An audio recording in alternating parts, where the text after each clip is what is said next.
Got 4 runners here. Court Minstrel, Paul Maloney, Dunraven Storm, Richard Johnson, Irish Saint for Sam, and Vibrato Valtat, also trained by Paul Nicholls. Right, so testing on the chase course. They were finding it quite hard work in some of the earlier hurdle races today, but it's generally better ground on the chase course. And Dunraven Storm sets off in front under Richard Johnson, jumping the first fence from Irish Saint, the grey Vibrato Valtat, and Court Minstrel was pretty slow, and it looks quite a good early gallop being set here by Dunraven Storm, who, as Claire pointed out, looked an absolute picture before the race. And Court Minstrel stood off too far at the second, which is an open ditch, and dragged his hind legs through the birch. Racing in the shade of the grandstand now, in front of a packed crowd here at Sandown this afternoon, as ever on Tingle Creek Day. And it's Dunraven Storm by 2 lengths to Irish Saint. Sam Twiston-Davies on the favourite here, whereas he was aboard Vibrato Valtat at Cheltenham. Noel Feely on the grey today. Vibrato Valtat, the sort of horse that can make a jockey look a genius or a fool.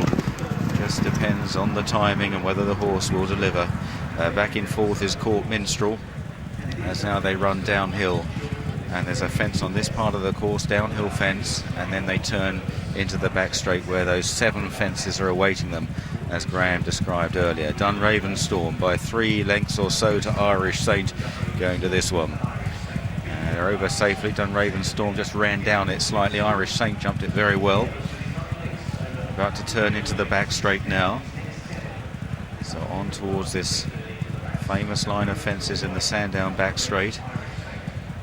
Dunraven Storm comes into the first of them.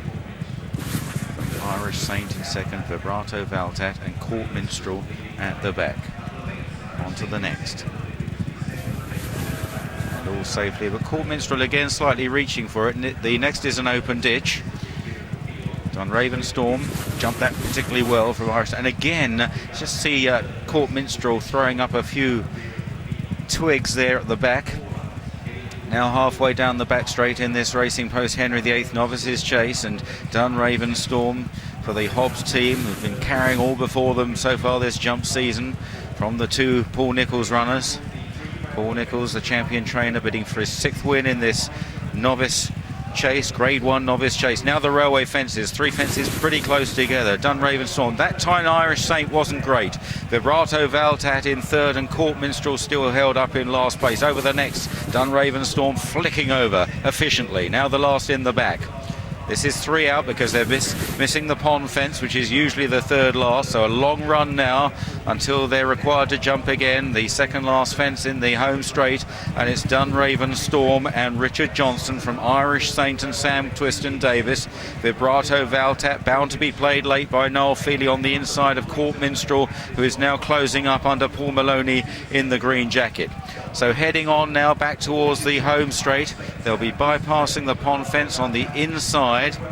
So they've got another turn to get round before they jump 2 out. Dunraven Storm has made it all from Irish Saint. Vibrato Valtat just waiting in the wings. Court Minstrel looks beat back in 4th place. So rounding the final turn and approaching 2 out. Dunraven Storm challenged by the favourite Irish Saint. They're going to take this practically together, flying over. Good jump from Irish Saint, but Dunraven Storm is still running. Vibrato Valtat now pushed along. Dunraven Storm by a half length to Irish Saint as they near the final fence. Dunraven Storm, oh, it guessed at it from Irish Saint. Irish Saint back on terms. Vibrato Valtat on the far side has a chance if he digs in. They come close together, and Vibrato Valtat today is pulling it out, and he's going away to go and win the Henry VIII Novices Chase. Vibrato Valtat on his best behaviour. Tight for second between Dunraven Storm and Irish Saint, and Court Minstrel along last. Well, Noel Feely looked in trouble on this enigmatic grey.